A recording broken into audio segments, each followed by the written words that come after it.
Dhirendra Tiwari, Head of Research at Antique, joins us on the show right now. Dhirendra, hi, morning. Good to have you on the show. Is it that happy feeling that we've managed to outperform the rest of the world stepping into 2019? Or is it a scary feeling that we may just fall in line?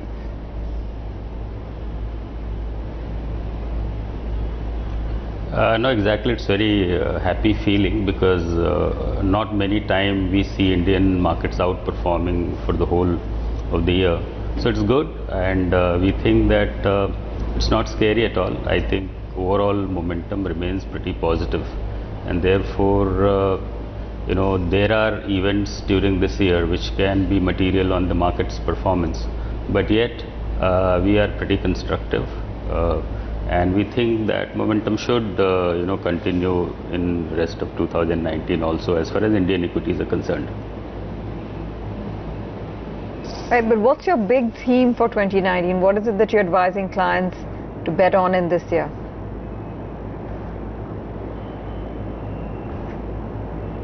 See, if you look at 2018, the big theme was consumption and exports. So, we had FMCG staples doing pretty well. IT sector also performed very well. One can argue that the valuations sort of moved even ahead of earnings expectations. We have been contemplating for last few quarters that probably the revival in investment cycle will be the theme which is going to play out in 2019-20, and that looks like. So our overall view is that while consumption remains a decent theme for the industry, whether it is a good investment opportunity, one has to see, because valuations are trading at significantly higher than the mean and averages. Whereas, recovery in investment cycle can lead to significant earnings growth in sectors dependent on the cyclical recovery, and therefore that becomes a very interesting area to look at for 2019. That's interesting. Where within consumption do you find opportunities?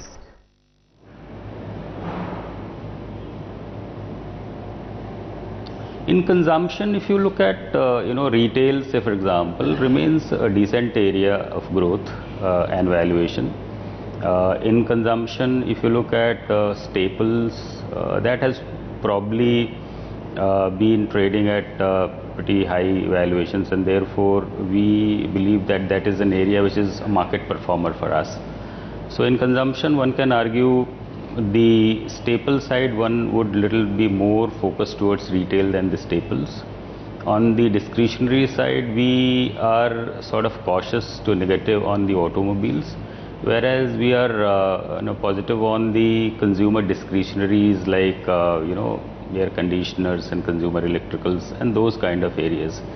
So there are certain opportunities in the consumer discretionary space particularly, which is retail, consumer, electrical and electronics. What about, where you would spot the opportunities within the investment-led themes? Do you think that the government's increased spending on infrastructure, the engineering space largely would lead to a greater bias in buying stocks there?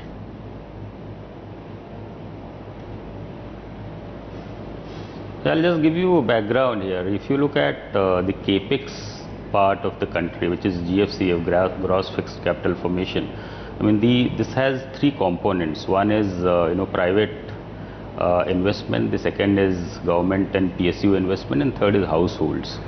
We have seen the government and PSU investment shaping pretty well for last couple of years, whereas the private investment, which is almost 40% of gross fixed capital formation in the country, has been muted.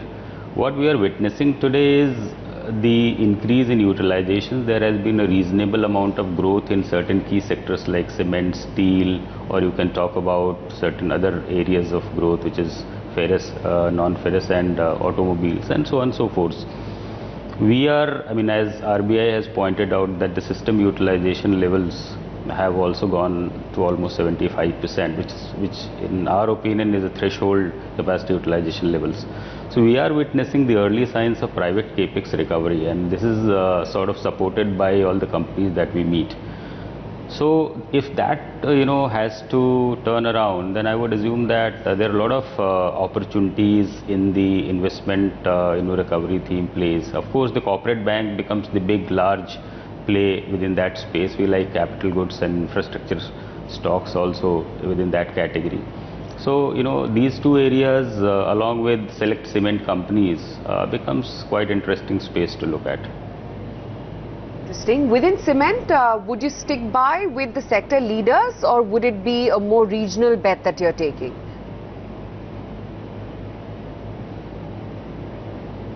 The cement has a little, confusing state of affairs, in the sense that the overall environment remains quite conducive from the demand point of view. I mean, we have seen almost double-digit growth for past few quarters, and we think that the demand will continue to be strong, though because of the base effect it can go to 7-8%. Having said that, this has also attracted a lot of capacity expansion, which is in our opinion likely to sort of continue keeping prices in check. So in cement, very important to see the valuation comfort. So we would pretty much go with the top company, which is Ultratech, and also look at some of the companies which are cheaper in valuations like ACC and Ambuja Cement. Interesting to hear that. I was also just scanning through some of your other bets, and I see that there's a lot of focus on financing companies, especially gold businesses. So Muthoot Finance is part of your list. Are you going bargain hunting within financials outside of the very obvious high quality names like Bajaj Finance, Bajaj Finserv, in some of the beaten down names over the course of the last 3 months?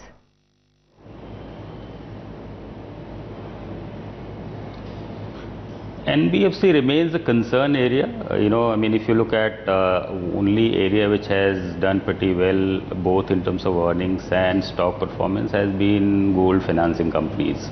So that has been one of our preferred bets for quite some time. So Muthoot Finance remains that. It has been a big outperformer. So that we continue to have faith on that.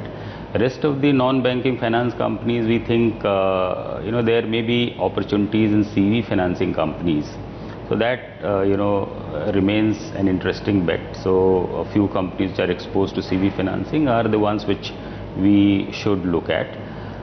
Rest of it, we'll have to wait for a while before we start looking at valuations and where the opportunity lies. Aside of the names and sectors that you've talked about, Dhirendra, have there been any large additions to your model portfolio or any changes thereof?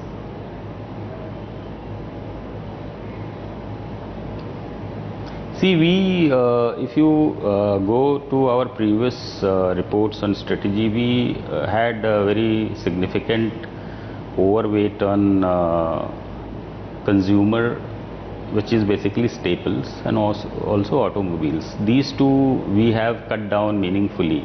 So consumer is now a market performer, or you can say market weight, and auto is slightly negative. So these are key changes, whereas the change has been on the positive side on the industrial and infrastructure, and also consumer discretionary. So these are three areas where there has been upward change. In the financial space, we continue to have positive bias on the private sector banks, essentially. What would be a big avoid for you from a valuation standpoint?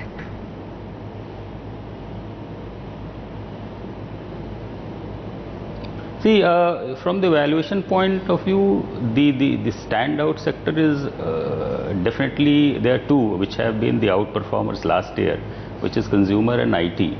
So if you look at all the leading stocks in consumer space, whether Lever, Nestle or Britannia or likes, they're all trading at meaningfully higher valuation than their historical averages. That is point number one. Secondly, the growth has been quite robust in last 4-5 quarters. There can be some moderation in growth going forward because all we are hearing in the rural market, etc. So while the valuations are capturing the sustained growth which we have seen, which was largely driven by not only the volume growth but also the cost side benefits.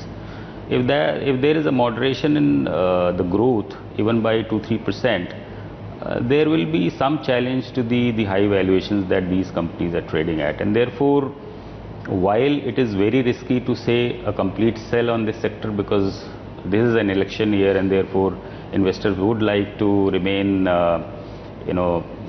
protected within consumer names to some extent, but to make money from these levels is quite challenging, and therefore we recommend no fresh additions, hold on to these stocks. The second is of course automobile. There are weaknesses emerging both from the volume front as well as the cost front, and therefore that is again an area where we think one should look cautious, starting from the leader in the category. Okay, we leave it at that. Thanks very much, sir, for joining us and giving us those details, your perspective really on the markets as we navigate through 2019. We've just begun the year and it seems like it's going to be an action-packed one. Dhirendra Tiwari was in conversation with us from Antique Stockbroking. Okay, changing tracks completely and touching base with the management of IEX, India Energy Exchange. We have Satyanarayan Goel, who's CEO and MD, joining us on the show. Mr. Goel, good to have you. Talk to us about the operational uptick seen in the term and what the volume picture looks like over the next 6 months.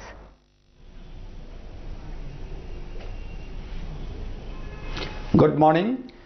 At the outset, I would like to wish everybody a Happy New Year. Very Happy New Year to you too. So far 2018-19, last 9 months have been very good. Demand in the country has been growing at a good 7 to 8% rate. Earlier, demand increase in the country was at a rate of 5%. Because of the Saubhagya and 24/7 power supply initiative of the government, the demand has increased by almost about 8%, and so has our volume. Our volume increase in the first 9 months with respect to last year has been almost about 20%, and we expect fourth quarter also we should have a volume growth of at least 20-25%. And in fact, Saubhagya scheme in these 9 months, the impact was for the latter part of the year. But next year, we will see impact of this for the full year.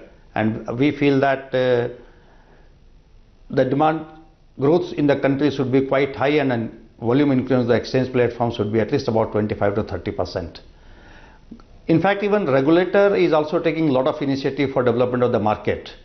And if you are tracking the power sector, very recently regulator has issued regulations for linking to curtail the overdraw from the grid and to discipline the distribution companies for planned procurement of power. And I'm sure these initiatives will increase volume on the exchange platform. Very recently they have also come out with a paper, in fact on the 1st of January, to redesign day-ahead market.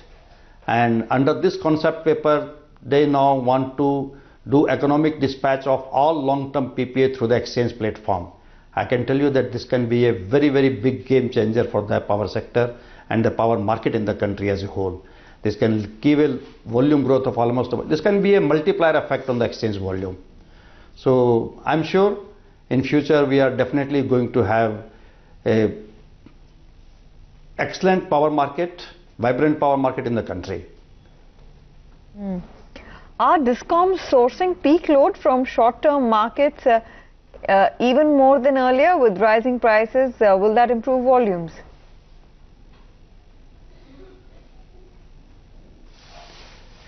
Yeah, DISCOMs are purchasing power mostly during the evening and morning hours, which are the peak hours these days. And in spite of the high price, the prices of course have come down now. The peak hour prices are also in the range of about 4 rupees, 4 rupees 50 paisa. The high prices was, it was only in the month of September and October when the prices went to almost about 14-15 rupees. But now the prices have come down to 4 rupees 50 paisa in the peak hours also. And average clearing price on the exchange platform is down to almost about 3 rupees 50 paisa. And distribution companies earlier, they were resorting to load shedding, but what we have seen of late that they, instead of doing load shedding, they want to supply power and they purchase power from the market. Right. There's quite a sharp decline in REC trade in addition to the purchase of power by the distribution company. No, I understand, sir. I was just wanting to ask you, there's been a sharp... Yeah, REC trading have... Yes, please go ahead.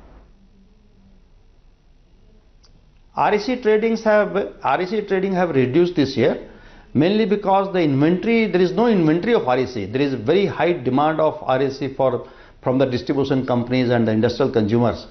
But unfortunately, the inventory is over now. Whatever inventory was there for the last 4, 5, 6 years, the entire inventory has been sold in the year 2017-18 and 18-19. So in spite of the high demand, there is no inventory available. That is the basic reason. And I am sure this will give signal to the renewable generators to set up new capacity under the REC market now.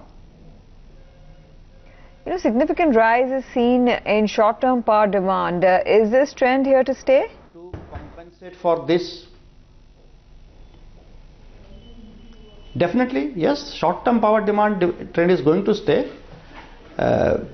In fact, we are also taking a lot of initiative to develop this market. We are working with the government and the regulator to introduce new products in the market. We have also filed a petition with the Regulatory Commission to introduce green term ahead market so that renewable generators also can sell power through the exchange platform. We have also filed petition for introducing new bid types, which are new products which will provide more flexibility to my consumers for purchase of power on the exchange platform. It will provide flexibility to the renewable generators, to the thermal generators, and also to the distribution company for purchase of power. So we have been taking all these initiatives. Government in fact has very recently come out with the new guidelines for cross-border transactions also to allow neighboring countries to purchase power through the exchange platform. And I am sure all these taken together will help in improving the volumes on exchange platform. Okay, and finally, what is the market share gain in the short term that you're expecting from licensed traders?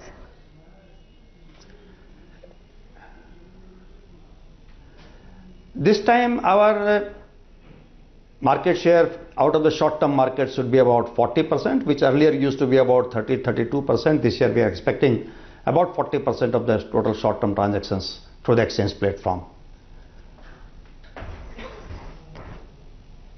So thanks very much for taking out the time to speak with us. We wish you the very best for the future, and once again, a very, very happy and prosperous New Year to you and your team. Thank you so much.